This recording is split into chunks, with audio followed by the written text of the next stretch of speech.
Hello नमस्कार दोस्तों, हम वीरेंद्र यूपी भदोही से आप सबका स्वागत करते हैं। दोस्तों, आप सबके बीच में अपने टीम के साथ एक भोजपुरी गीत छोड़ रहे हैं और आप सबको अच्छा लगे तो आप लोग हमारे चैनल को सपोर्ट करिए और लाइक और सब्सक्राइब करिए। कैसे भैया लोग कि एक दुल्हन ई महंगाई में कहा था, आप सबके गीत के माध्यम से बताओ था कैसे मास्टर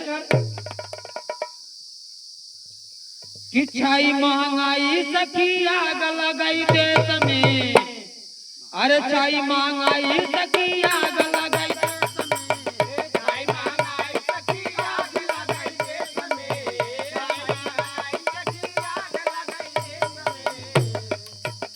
ओ छाई महंगाई सखी आग लगाई देश में,